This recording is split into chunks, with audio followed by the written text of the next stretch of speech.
د دمکی د امریکا چند هیوکه مجیلی رخصاندنا کاودانکی گنجایت نافبر لایەنên peywendî Prusa kina Mosul da ku hevpeymaniya berfireh ya nêvdewletî û Iraqî û eqlîmî durust bikin. Belê pê diçît hêşta şerê rizgarkirina Mosul dest pê nekirî, hevirkiyên eqlîmî û hevirkiyên hêzên deverê li ser çarenivîsê Mosul dest pê biket. Navûnîşan hevirkiyan navûnîşaneke li ser hebûna hêzên Tirkiye navaxa Iraqê da, bê taybet jî hêzên Tirkiye li devera Başîk.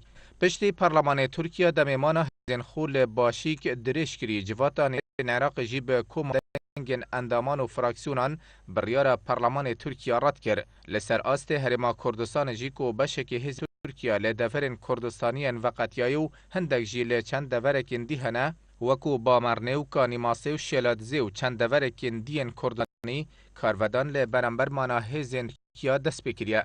Duhî jî pênc fraksiyonên Parlemanê Kurdistanê êketî, Goran, Komala İslamî û Bizava İslamî û Hizba Şûî di beyanameyekî de ragihandin ji berê xwedana pêgîrbûna me bi serweriya Axa Kurdistanê daxwazê dikin bi zêtirîn dem hêzên Tirkiye bihêne vekeşan û biçine welatê xwe û hemî layek rêzê li serweriya hevdû bigirîn. Belê ewa cihê serence ye helwîstê nî yê Yekgirtiya İslamiya Kurdistanê ye ku bi rêya emîndarê giştiyê wê hizbê amaje bê wê pêdiviya Tirkiye rûl hebît li rizgarkirina Mosul. Herwesa ewa heta niha rûnîne helwîstê partiye ku bêdengî helbijare. Belê ewa diyar berpirsên Tirkiye dibêjin leşkerê wan li ser daxwaza Mesûd Barzanî hatiye navaxa Iraqê û Herêma Kurdistanê. Demekî de ye Seedî Ehmedpîre endamê Mekteba Siyasiya Yekîtiya Niştimaniya Kurdistanê li dimahiya heftiya borî li demê kombûna wî digel Konsolê Giştiyê Tirkiye li Herêma Kurdistanê got pêdiviya bêhestiyarî serî digel Prusa rizgarkirina Mosul bihête kirin. Îre got jî rizgarkirina Mosul babetekê navxweyiye û hikûmeta Iraqê biryarê didet li ser piştgirîkirina her layenekî. Di rastî de ew alozî wê çendê diyar dikin ku ew hevpeymaniya Amerîka divê durust bike هێشتا به تمامی پێک نەهاتیە. سەردana Mesûd Barzanî û şandêtgel da بۆ Bexda بۆ هەمان بابەت bûye û li ser daxwaza Amerîka bûye. Li ser heman pirs, Heyder Ebadî Serokwezîrên Iraqê hişdarî daye Enqere li ser peydabûna şerekê eqlîmî bi mana hêzên Tirkiye li ser axa Iraqê. Hevdem Emmar Hekîm, serokê hevpeymaniya niştimaniya Şîeyan ragihand, mana hêzên Tirkiye li Iraqê bezandina serweriya axa Iraqê.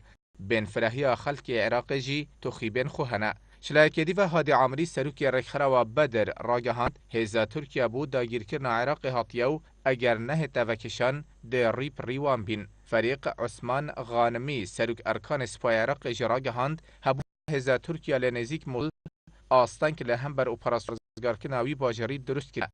لورا اگر نه توکشان پیدچیت لدم پروسه او هزا ببیتا آرمانجا هزین عراقی.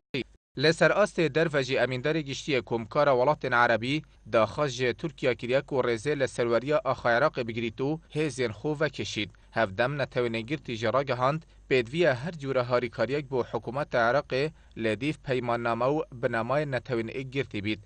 برید مگورک ننر سروک امریکا جی بو هف پیمانیا شر داعش راگهاند هاتنا لشکر هر ولاتکی به رازیبون حکومت بغداد تنانت لشکر امریکا جی لبرانبر دلگران عراق جی بینالی یلدرم سرک وزیرن ترکیه بجید هزین مل عراق هنوکشانو لجه خود مینن او هزه هوکارک داکو رگیریه بکد لریدانا دیموگرافیا عراق. سرک وزیرن ترکیه گوت جی هاتنا هزین ما لسر داخاز مسعود بارزانی هاتینا لو به چه شویکی اف بابته لای ترکیه جه دانستاندن نینه. هرچند عراق لسال 2003 جه دست رژیم صدام هاتی رزگار کرن بله وکو سوری هاتیو بویا بک جه جمسرگیری اقلیمی.